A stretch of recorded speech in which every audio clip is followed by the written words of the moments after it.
So we're going to start with a reclining butterfly pose, which you can just do as a normal reclining butterfly pose. But if you would like, I will invite you to a little sort of fishy pose. Either I'm going to use 2 yoga blocks. You can also use a pillow. So you can just do the upper body, just the shoulders, and let your head kind of fall backward. That's going to be much more fishy. Or you can position another pillow or block or whatever you're using to support your head as well. I'm going to do that. So there'll be a little back bend quality to this along with the little butterfly.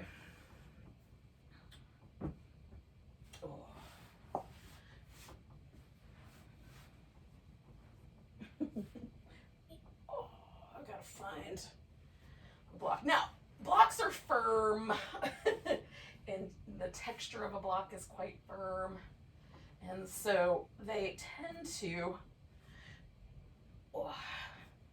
be a little pokey if they're not in exactly the right spot. So what I want to do is get my shoulder blade right on the block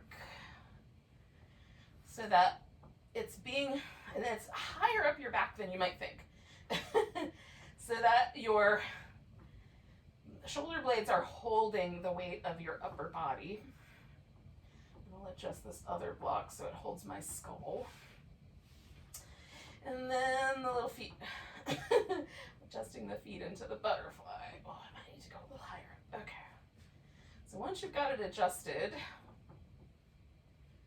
then you're going to relax. Now, the blocks do push back a little. So the end result will be also a little equally dramatic. If you're using a pillow or a blanket, it's going to be a little bit softer. The blanket can go crosswise, or you can go down the length of your spine. Just a rolled up blanket will work if the blocks are way too pushy. So the stomach and spleen meridian come up the top of the shin, the top of the thigh, through the quad region, if you will.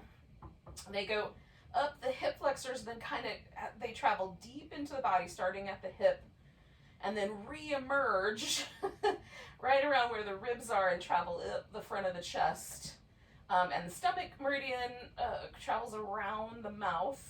There's little acupuncture points all the way around the outside of the lips. So the stomach is the kind of primary organ of the earth element, which I think is interesting. I like contemplating these ideas. Like, why would that be the case? And I think it comes down to nourishment, like this kind of notion of nourishment, notion of caring for ourselves, being a vessel of the stomach is kind of a vessel that holds the things that we use to nourish ourselves, at least initially, while things get separated out. But you tell me what you think. That's just what I've come up with.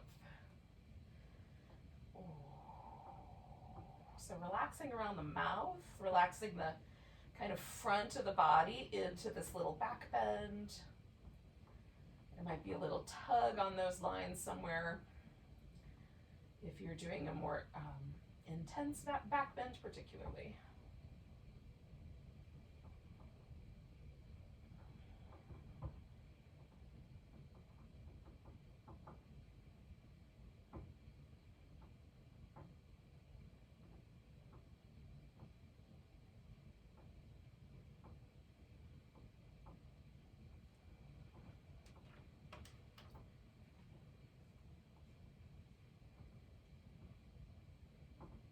Stay for about another 2 minutes.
things I've noticed over the past couple of days is that there's this kind of tension that I've been experiencing just in my upper lip that I'm now referring to as my defiance tension. That is, like, at least initially, definitely related to dealing with the changing clocks, but also I'm curious, like, when I feel sort of like I'm being pushed around by in ways that don't seem like a good idea to me, like, does my upper lip tense up in the same way? So I'm not sure yet, because I haven't had another experience where I feel like I'm getting pushed around to quite the same degree, but it's like I find these things very fascinating, like where I hold tension, where I carry tension, how I do that, under what circumstances.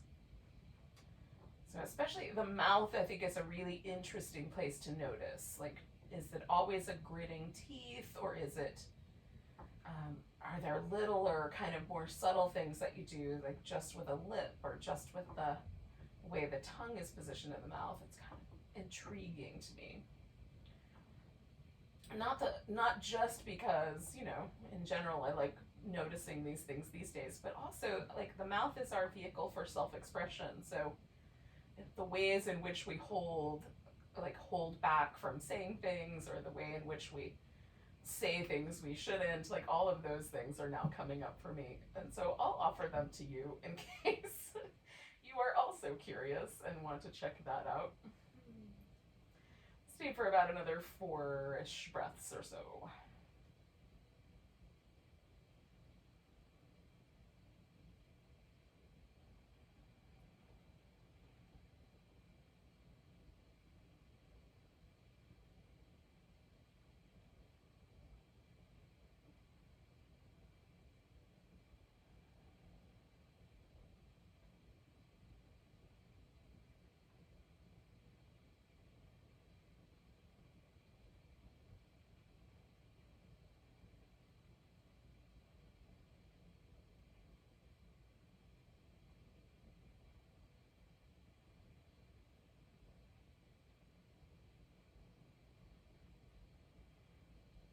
So I'm going to slowly unpack the pose, first starting with the legs, and then because I'm on these blocks, it's going to be a little bit of an interesting journey to roll to the side.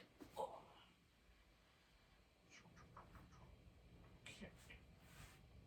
Oh. Get those guys out, and then come back. So ultimately what we're going to wind up with is just a moment of movement. Now, because I use the blocks, the overall sense of this with my back is the sense I get when I come off the blocks is really lovely, almost sort of widening sense, like a little mud puddle, just widening out from underneath my upper back, which I find delightful. So I'm protracting my shoulder blades way off to the side and kind of flexing my spine to get that portion of my back to press right into the floor. And then just using the floor to sort of massage right where that block was. Oh.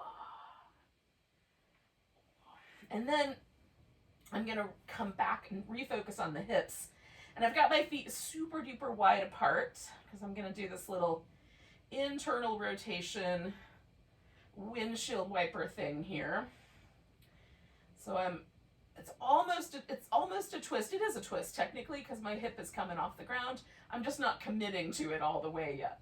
So just kind of roll into one side, roll into the other.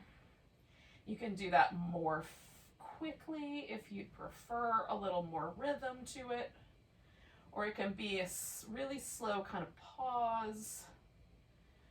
Come back to the movement, over to the other side and pause, right? Maybe some of each.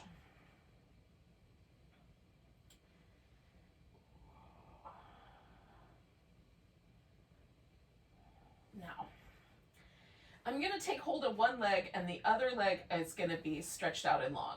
Depending on how tight your hip flexors are, you may want to stay with just having your hips resting on the floor and all of the work that we're going to do, which is kind of like a reclining pigeon, reclining lunge shape. Right? We're going to hold onto our leg in a couple of different configurations. And if there's going to be enough stretch with you just relaxing your other leg, then that might be perfect. You don't need anything else, nothing fancy. You can take a blanket and put that underneath your pillow, or underneath your pillow. You can take a blanket or a pillow or a yoga block and put that underneath your hips so that the hips are elevated, and then there'll be a little bit more of that kind of sensation through the hip flexor, front of the hip region. So that's what I'm gonna do. I'm gonna take a pillow this time so that I can sort of indulge a little bit in the softness of the, this whatever's behind me. So the block is, again, a lot more pushy. So you might need to orient it crossways. You might need to turn it so it's on the skinnier side, going down the center of your hips. So it's just supporting the sacrum and the little joints right there. So you can experiment a little bit if you're using a block or a pillow. And if you just want to do this laying on the floor, that's also fine. Then you're going to pick up one leg. And I'm going to turn this leg so that it sort of resembles a pigeon. Bring in my foot over to one side. I've got an external rotation of my hip. I'm going to do a little bit of fluid movement to start this out. Just it's called rock the baby. We're just going to rock the baby.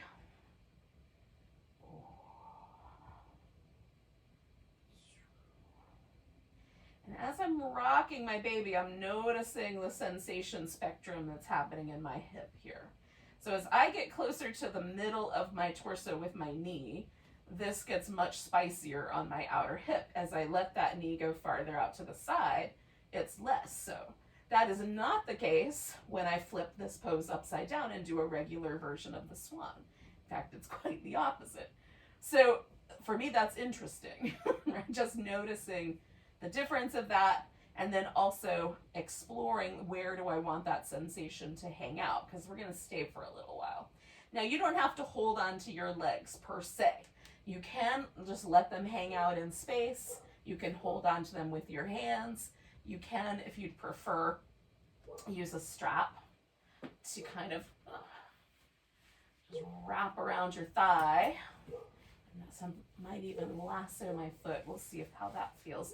And then you can maybe rest the forearms on the ground and let that sort of hang on to the leg, right? So however you want to work with your leg in this position, you can. What I'm doing with the other leg essentially is I'm just going to stretch it out, relax it, and then let it hang out like that. All right, so we'll be here just 2 minutes. Once you stop the movement, if you're still moving, cool. Well, it'll be 2-ish minutes. Oh.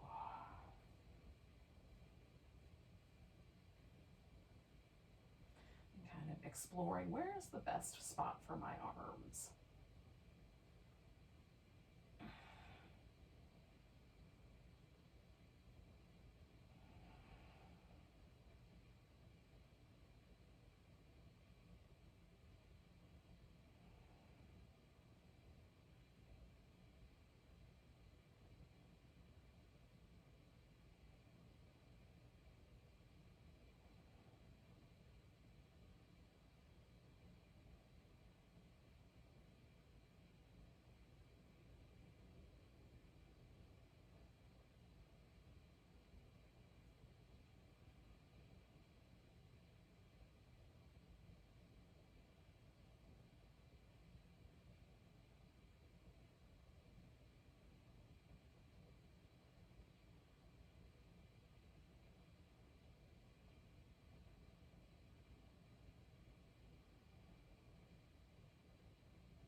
All right, so we're going to take another deep breath. Now, we're still going to stay in this kind of general vicinity, but we're going to take the leg way out to the side. You can just hold onto the shin. You can use a strap around your foot. You can hold the foot if you like, and we're just going to bring the foot up so that there is a sort of sense like a lunge, and we'll hang out there for a couple minutes.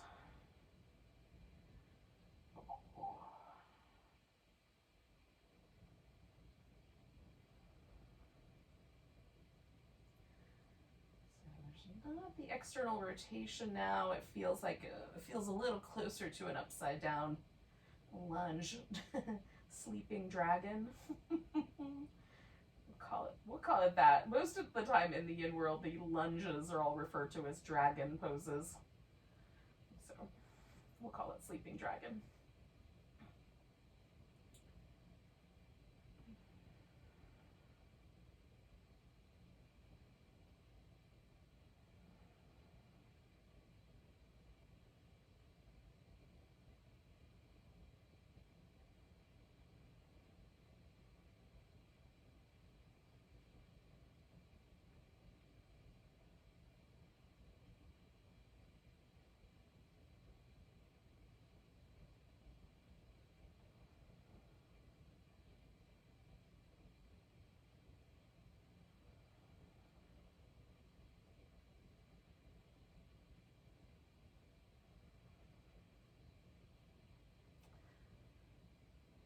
Now we still like another 30 seconds, but what we could do when we lose this pose or leave this pose is go ahead and take I'm gonna slide the pillow just out from underneath me and then do the fluid movement again and then put the pillow back. But you can leave the pillow in place or the blanket or whatever you have if you like. So I'm gonna let go of this leg.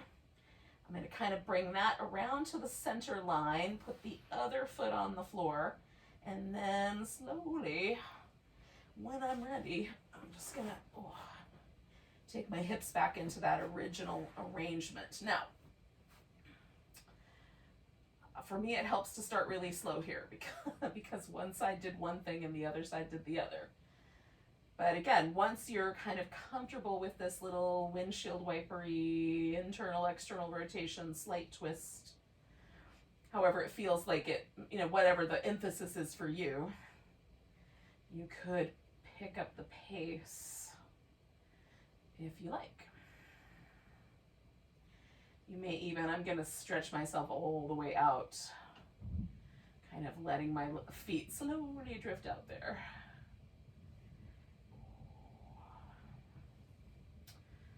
And then see what the sort of overall fallout is.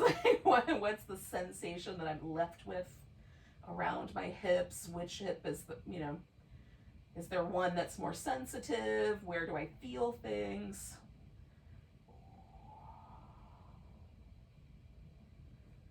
Because for my left leg, that was the one that I had in the air, more of the sensation was sort of wrapped around the back of the hip. There's a very different sensation that way than the right hip, which is really focused right there on that front sort of portion of my hip. So there's a different sensation. Neither of them is particularly intense, but there is a difference.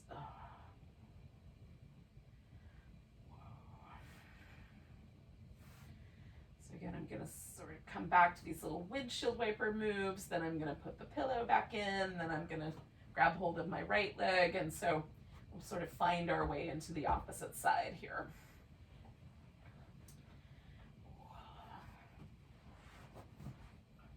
Maybe if I can catch hold of that pillow. There we go. All right, so now the left leg gets to be the one that sort of hangs out straight, and the right one is the one that I'm going to do the little rock the baby with. And once I get my leg in the air, sometimes I need to do a little adjustment just on how the support is hanging out there and actually supporting my hip or not. So once you've done that, then we'll come to this little rock the baby movement. And again, sort of notice, so on this side, like the whole range of motion is a little on the spicy side. So like I could do I could have the knee in the center, I could have the knee way out here. There's sensation all over the place. So on this side, I have a little bigger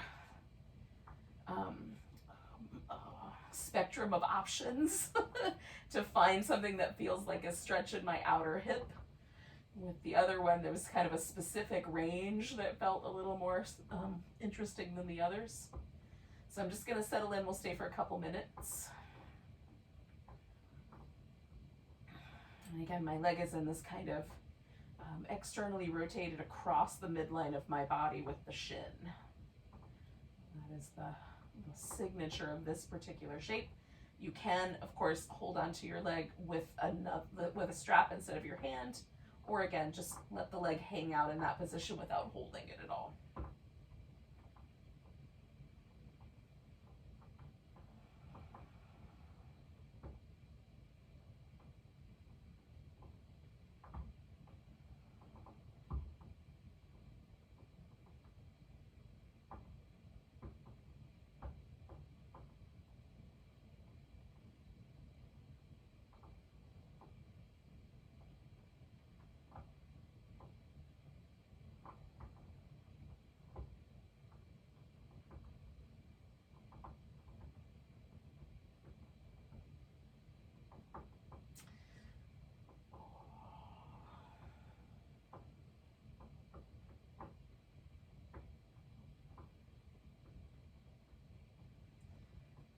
So I'm gonna change into the lungy position by holding onto that foot with my right hand. And again, this it's a different shape. It puts more emphasis for me over here on this left side of my, the left front of my hip. There's definitely things happening with the right, but that outer hip sensation is mostly softened now.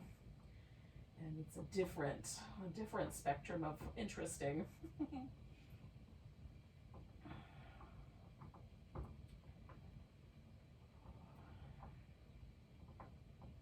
For you, it might be like more almost exactly the same. There might be one pose that you like and one pose that you really don't like. Again, you can change it up. You can hold onto your foot with something like a strap or I'm trying to think of like some kind of a loop that you could maybe put your elbow in. You could make your strap like that.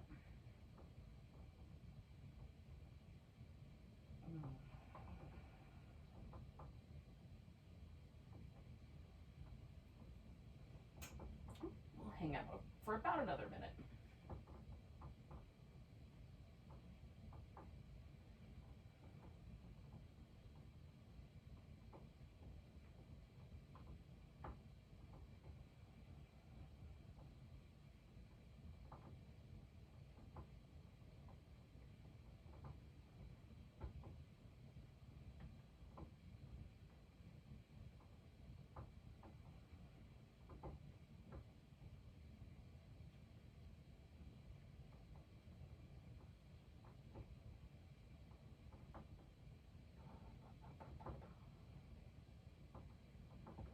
As I'm hanging out here, I'm just trying to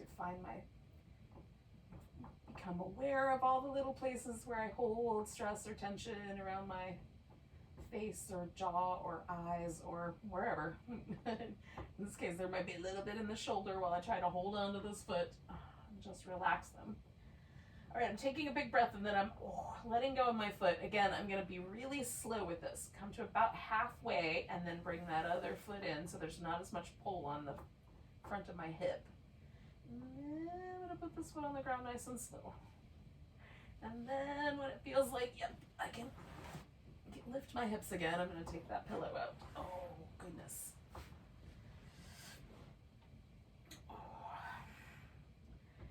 And then one more time through this little kind of windshield wipery, slight twisty, trying to think of other ways I could describe this movement pattern, but you guys got it.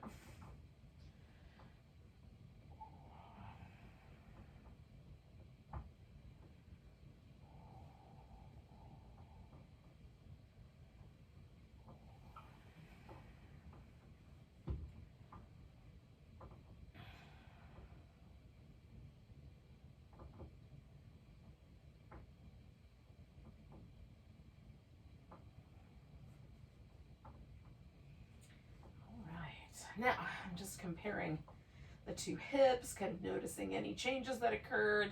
There's definitely a more even sense for me across both hips. And, there's some interesting, slightly effervescent sensations right through this kind of hip flexor front front inner corner of my hip there, which is interesting. Now, the seated sequence that we're going to do is going to be largely focused around this kind of outer hip. So that's what we're going to do next. So when you're ready, you can come to a seated position. You need a little bit more time with that. That's also understandable.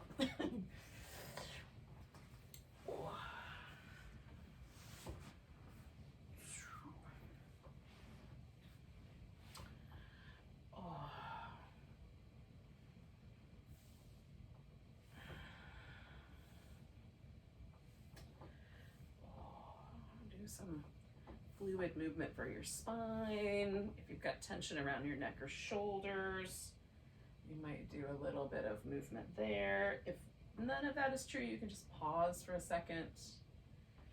Kind of meditation. Just being present.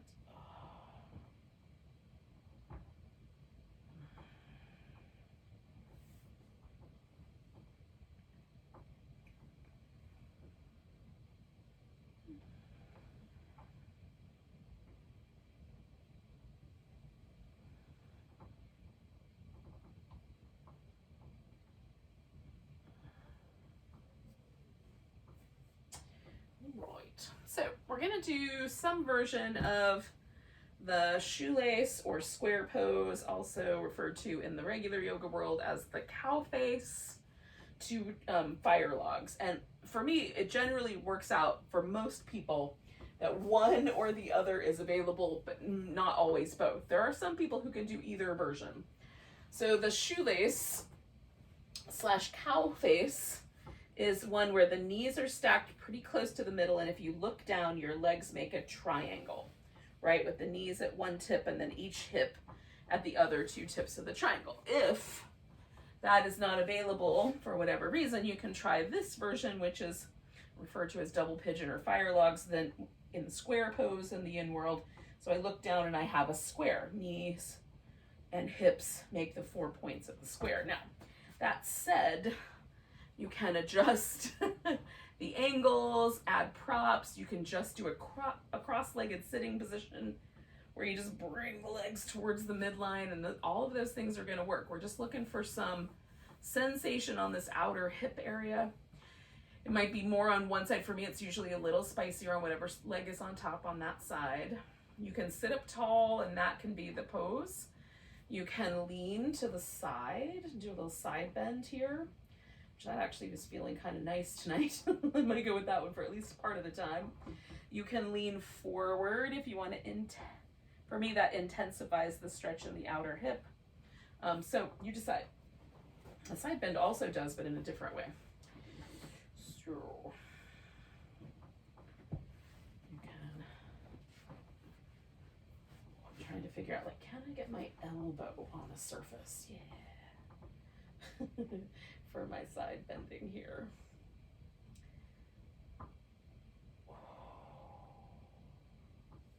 So I don't want to bend so far that this hip comes off the ground. So I'm trying to, maintain the sort of groundedness of this hip so that the tug is on this sort of outer hip flexor, side of my waist, side of my neck. You could also do a twist here. That would be nice too.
been listening to my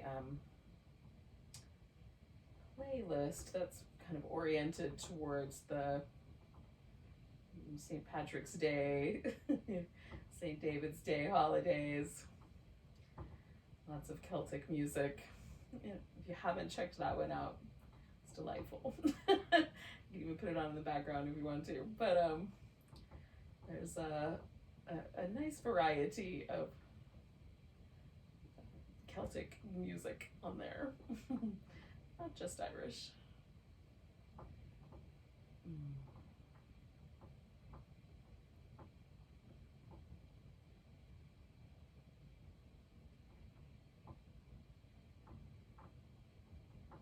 We're inside of our last minute. We just got a little bit longer.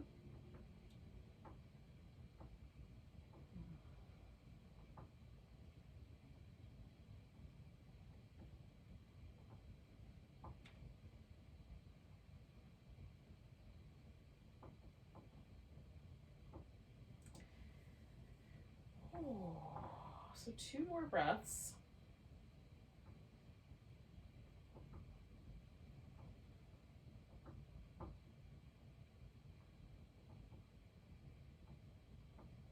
All right, so I'm going to gently kind of creep my way out of here. So inhaling, coming up, the head's going to be the last thing that I readjust, because I was doing that side bend. That may not be the case for you. It might be some other thing that's the last thing. Now, the leg that's up on top, we're going to turn into a deer. So I'm going to take this guy and swing it around, and basically the orientation changes, but the leg stays in this 90-degree angle, kind of. Now, your deer you can sit more upright, you can lean a little to the side. If you want to kind of reach into this hip flexor, like for me, I find sort of leaning backward a little bit interesting. So it pulls like a little more of the intensity into the front of my hip. You can also lean forward, which will put more of the intensity in the outer hip over here. This is going to turn into a swan in a couple minutes if you care to do a swan. You can also choose something else. But in that case, you may want to save this kind of forward motion for the swan if that's not your favorite, right? If it is your favorite, then maybe do it. I'm going to go for this slightly more oriented toward my hips. So I've got a pillow kind of behind me. It's almost like more a take, like if a deer in a half saddle had a baby, is kind of what I'm aiming for here. Oh.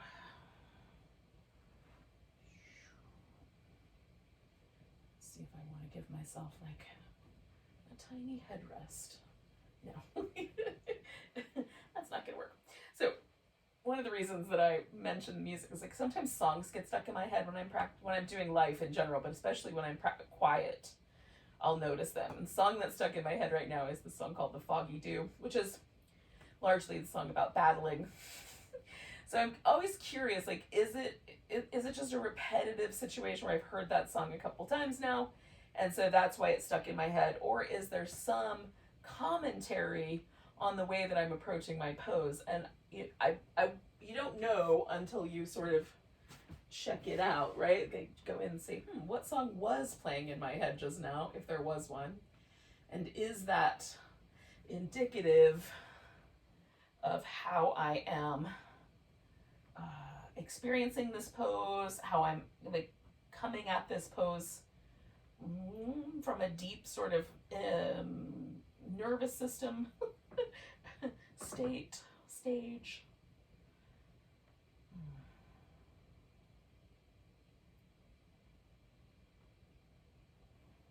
So we're in our last minute with this pose.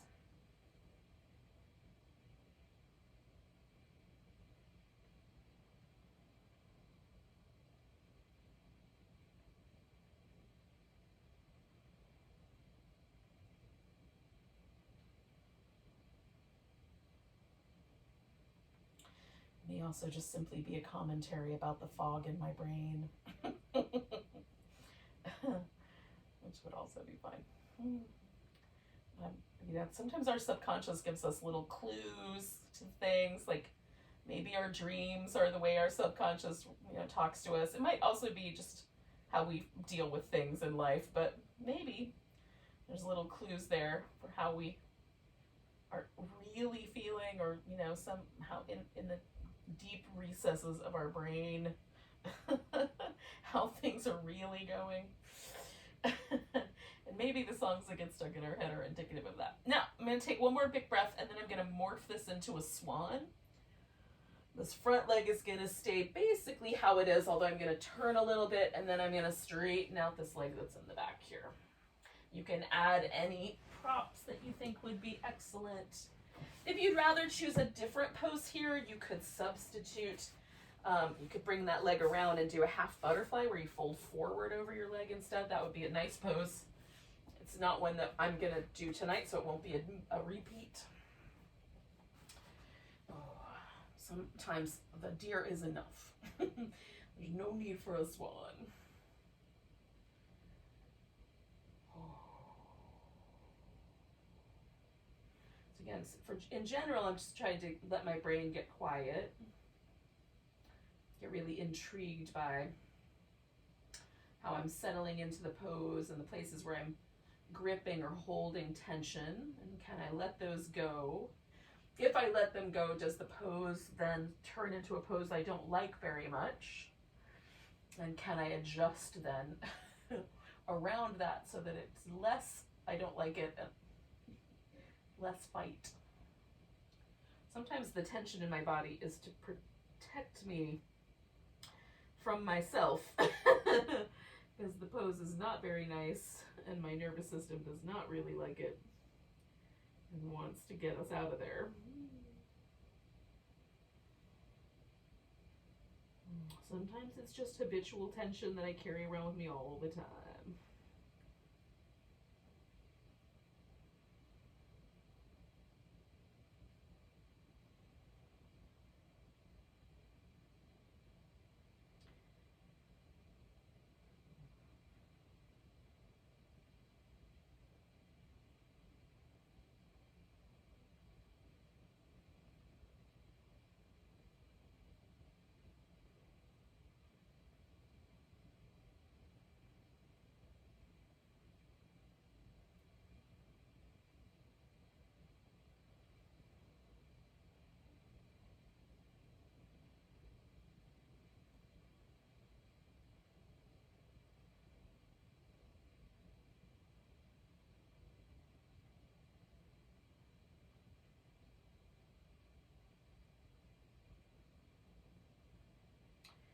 Dealing with like a little bit of tension around my neck, just with a little gentle rhythm, trying to relax and become really just receptive and, you know, gentle in the hips. That little tiny rhythmic pattern in the neck might be useful. So if for you it's like your wrists could use some love, or maybe like a little movement in your toes feels nice. Could add a little rhythmic movement that doesn't disturb the overall quality of the pose. We got 1 minute left, incidentally. Just sort of gives us a little sort of sense of that earth and water combination there. Stability of the pose that is representative or invoking of earth. And a little bit of just gentle movement to evoke water.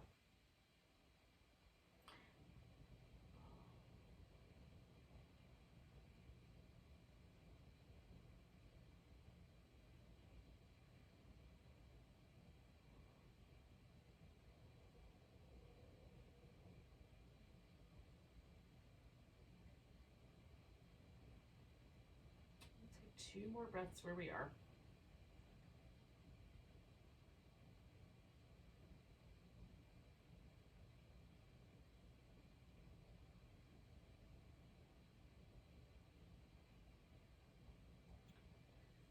Get out of this. I'm just gonna lean to this. It's my right leg up front. I'm just gonna lean into my right side and bring my left leg around. And then I'm gonna put myself into the center and just pause for a moment. Again, this is where you could add some fluid movement. I'm gonna maybe do some spine and some neck and some shoulders before we get to the other side. I might also do some housekeeping while I'm here.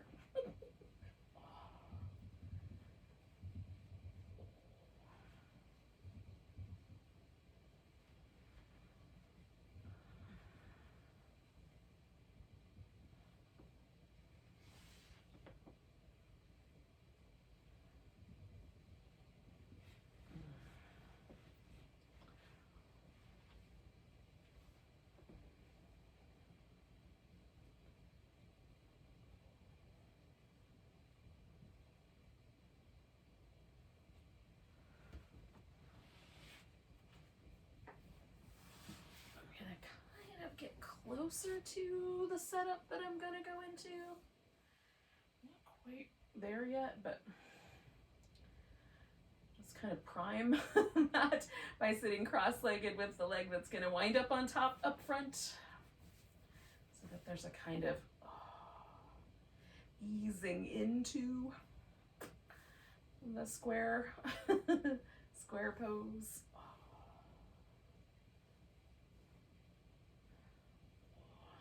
When you're ready, over the next several breaths, you can gently work your way into either the shoelace or the square, however you did the first version.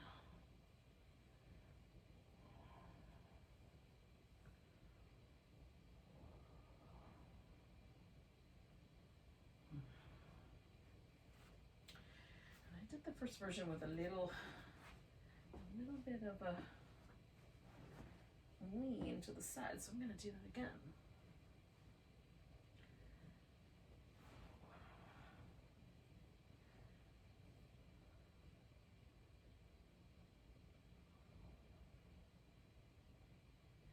All right, we'll stay for a few minutes, around 3.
Inside of our last minute here.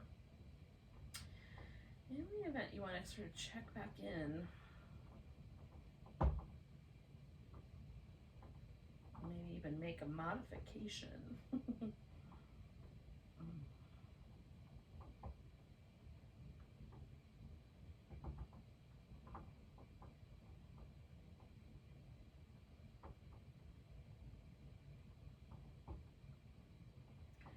Take a nice deep breath.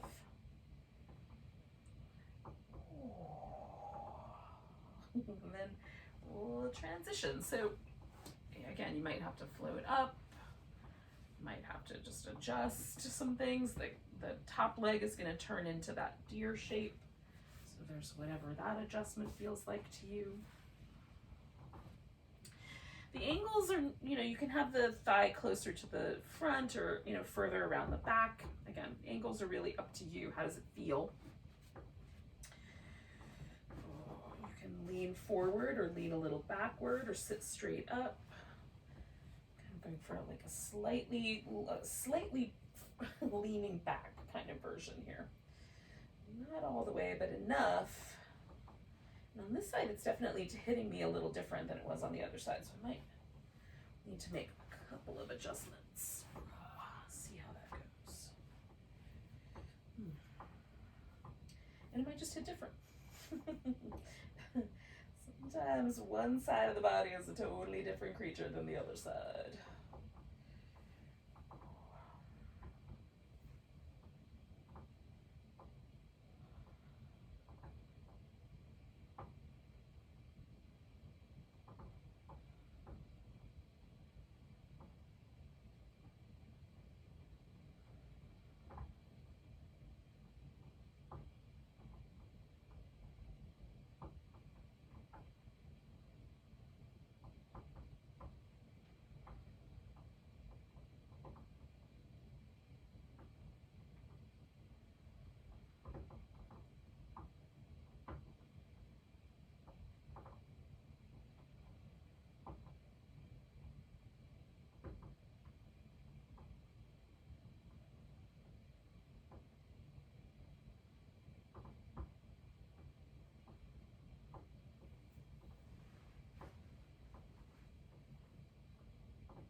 Just to notice how you're settling in. Now we've been here for about half of the amount of time that we're going to spend with the pose. Does it feel like you're able to release, relax?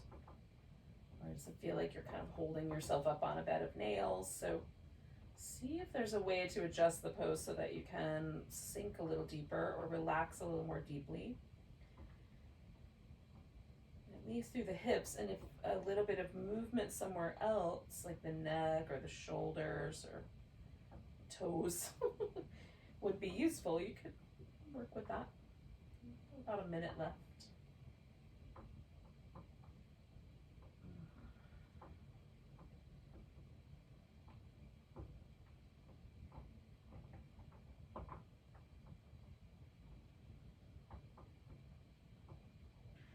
I'm finding really fascinating about this side is there is definitely a sort of connection coming up the back of my body, up through the back of my neck that I wasn't noticing on the other side, which I find fascinating. I keep trying to change the angle, see if I can figure out what that mechanism is. Like, what exactly is tugging there? I may not know. All right, we're going to take a nice deep breath. Now this is going to morph into the swan, or again, if you'd rather do a half butterfly, you can change it to a half butterfly. So this leg is going all the way out, straight behind. I have to do a little readjustment in my space. Again, you could add some extra props to support your hip, or on one side or the other, depending on how it works.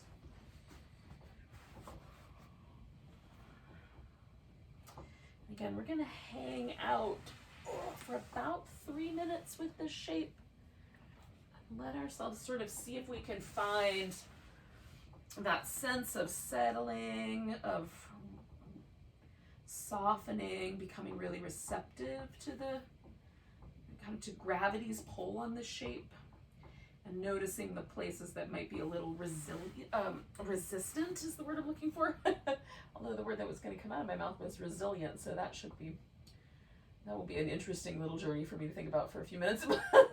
But mostly, the kind of, where are we resistant, and can we soften that resistance through a little movement somewhere else, or a little bit of kind of embracing of the fluid nature of the breath, coming and going like a wave.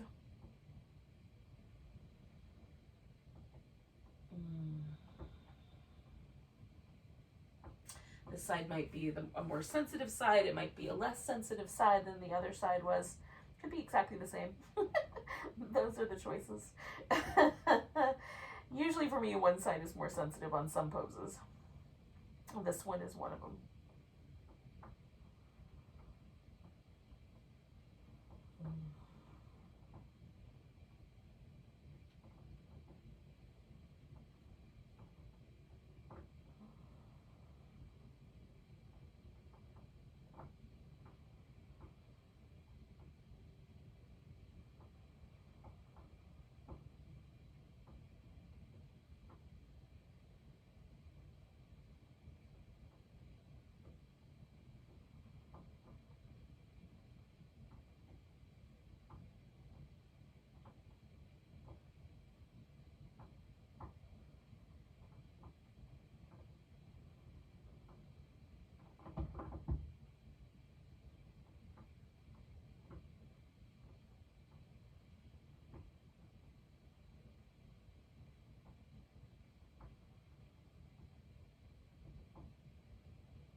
Resting for just about another minute.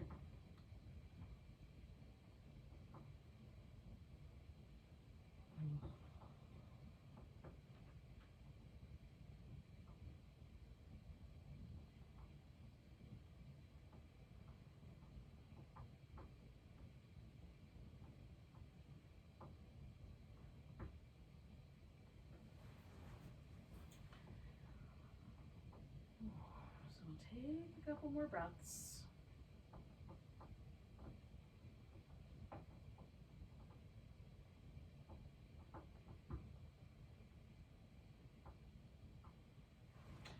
So lean into the front side here, bringing my right leg around, whichever leg that was you had in the back. And again, I'm going to pause right there and add some movement to other body places. I'm going to let my hips kind of hang out, do their thing. Release the pose.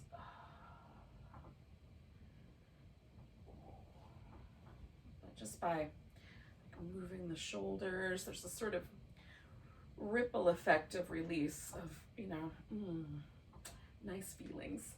All right, we've done all this kind of earthy front of the hip, outer hip. Now we're gonna kind of circle back around to our water channel, the kidneys and the urinary bladder, which is, we did a little kidney with the butterfly that we did earlier. And then what I'm gonna suggest is you can do either a caterpillar where the legs are close together and you fold, so we're going for this rounder back, or you can return to a kind of diamond shape, or you can do this dragonfly where the legs go out in a V shape. And again, we're letting the back lengthen as much as the back can within reason.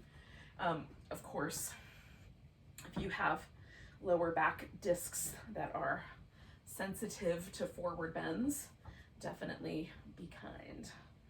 And you may decide not to round your back. just let it be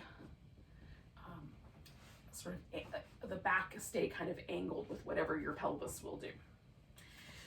Right. So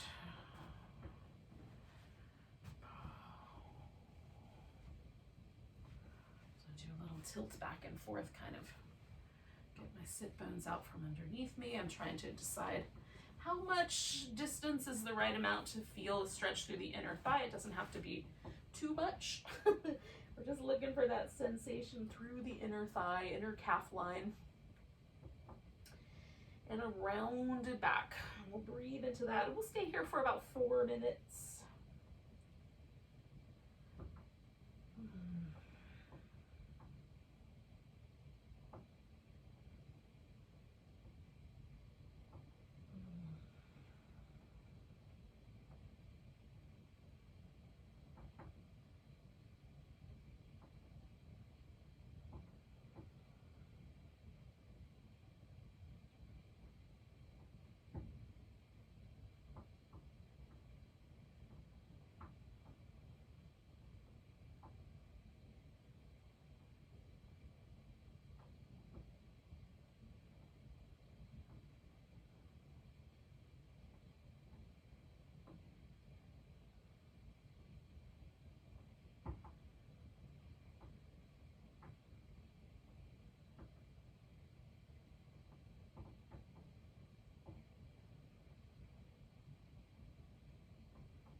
Trying to let my pose have a sort of fluid quality with the breath, so that as I inhale, there's a little bit of a lift. I'm trying to let myself have like a really soft approach, right? So just a little feeling of change and shift within this really receptive forward bend. A receptive approach to this forward bend anyway. So if that resonates with you, something you might be interested in exploring, do. It doesn't have to be every breath. It could be every few breaths that you take like a really big breath and feel that lift.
We'll stay for about another minute.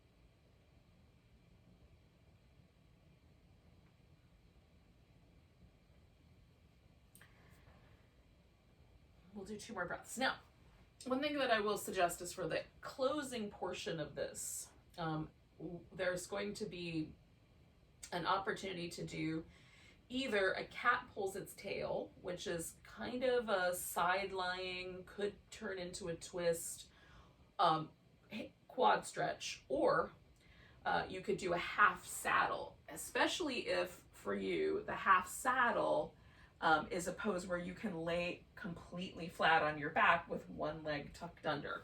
So probably it's going to be spicier than you want as a closing piece if that's not the case. So I'm going to go for the cat pulls its tail because that's not the case for me. It's a very spicy pose, the most spicy pose. So first we have to release this guy. So I'm going to bend my knees, give myself a little bit of movement.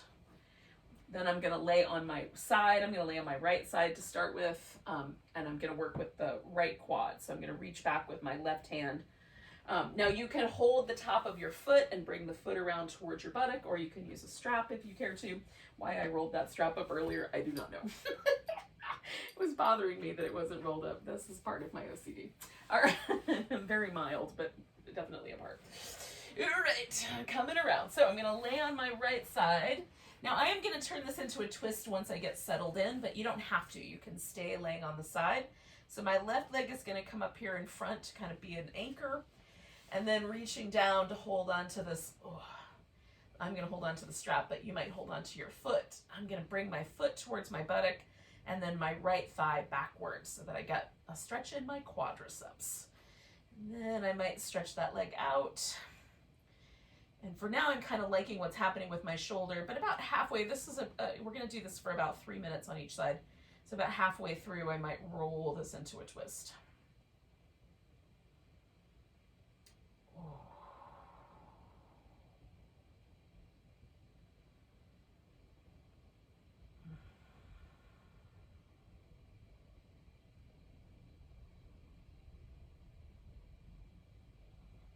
And with the half saddle, you would lay on your back and have one foot sort of tucked under you.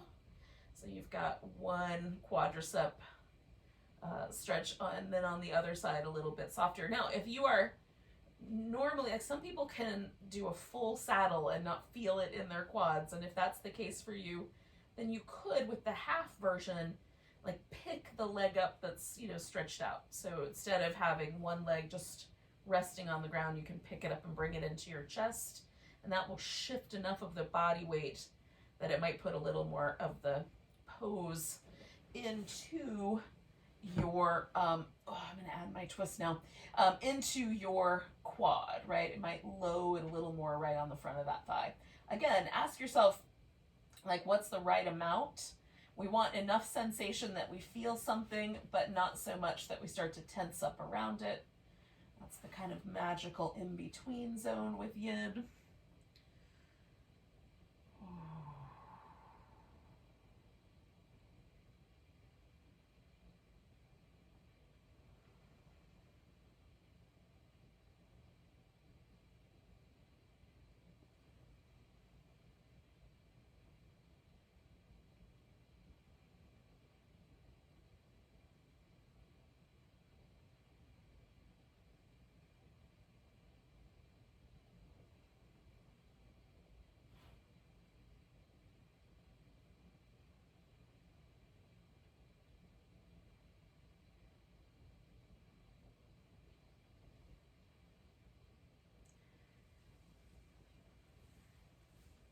So we're inside of that last minute here.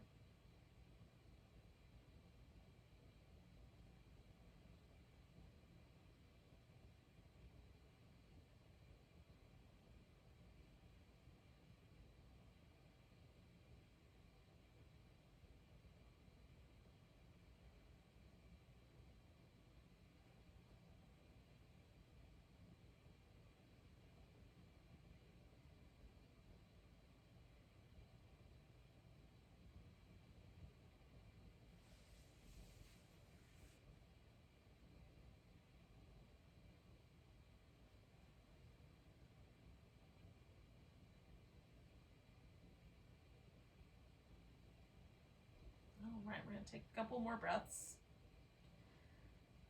So with my exhale, I'm letting go of my foot. And then for me, it's just going to be a matter of straightening out that leg. I'm going to roll onto my back to start with. And if you're doing the half saddle, you might like roll to the side, unwind that one leg, and then give yourself this kind of little in-between space. Just a little jiggle.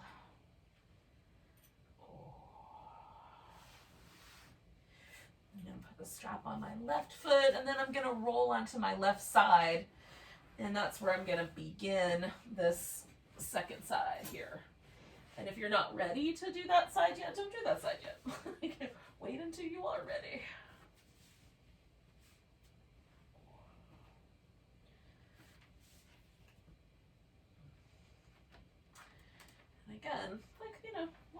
count down about 3 minutes. You are here for it. Cool.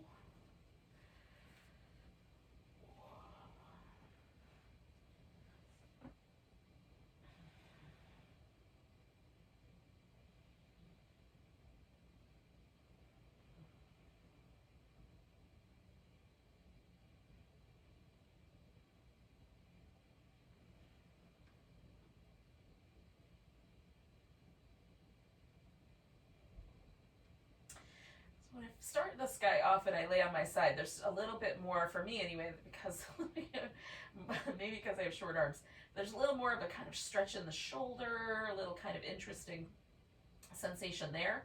So I could certainly stay like this, just laying on the side, and let the shoulder and the thigh kind of both have fun. When I roll into the twist, there's a little less shoulder action for me, but I'm going to go ahead and do that just because I like the other things the twist does for my upper back. So you can, modify your pose appropriately. Again, you might pick up the leg if you're doing the half saddle and there's no sense of pose at all. Some people can nap. And they can just sleep sitting down between their own feet, laying down on their back. I am not one of those people, but you might be.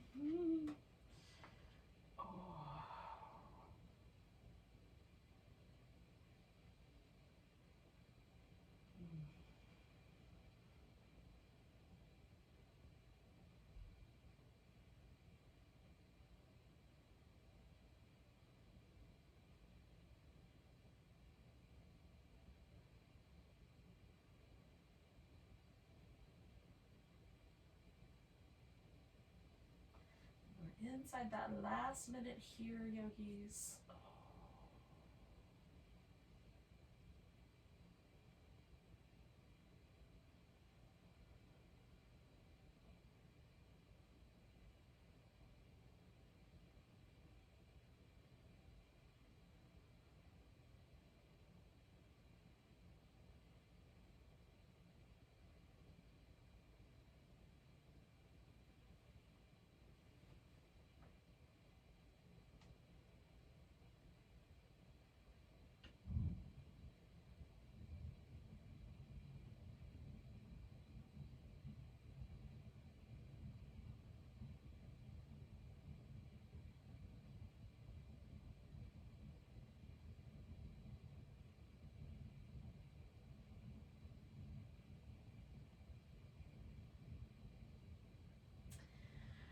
All right, so I'm going to exhale and let my foot go. And then I'm going to come back onto my back. Now, you could do as much movement or as little of that as you want. What I'm going to invite you to do is a kind of wider version of the Shavasana. So normally with Shavasana, you sort of, it's almost like a mountain pose. Keep the hands pretty close to the torso, not hugged up against it, but not stretched out. But this instead is the Starfish or Pentacle pose, depending on which book you consult. So the legs are a little wider, the arms are out, like sort of like the Leonardo da Vinci drawing of the guy in the circle. It's kind of that. It's like we're trying to fill up a circle. So if this is comfortable for your low back, awesome. If not, you can do a little something under the legs. I'm going to take this blanket and tuck it in just at the top of my thigh right there. And then I'm going to let the arms be out nice and wide as long as I can find a kind of comfy spot for the shoulders. And it's sort of like taking up as much space on the earth as we possibly can. This is the notion that I have. We're letting the earth really hold on to us. We're giving all of ourselves over.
your attention back to your breath.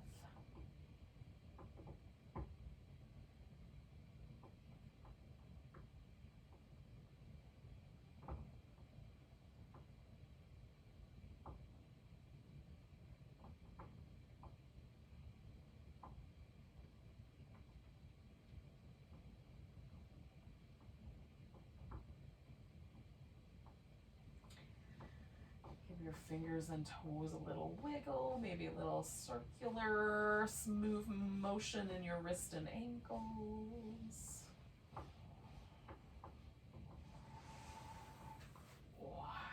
There might be like a return to those wide windshield wipery moves from the beginning. And when you're ready, you can bring yourself to a seated position.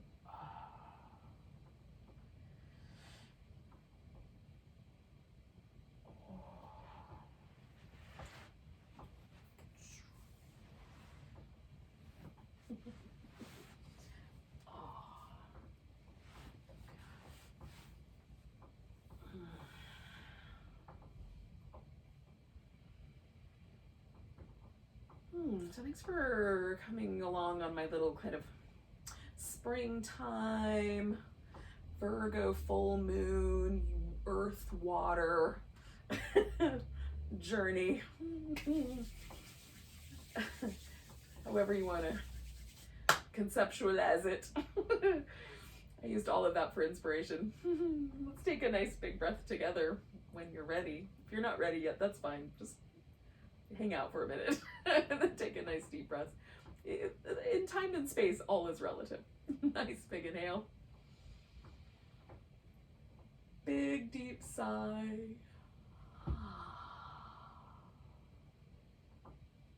Namaste, friends.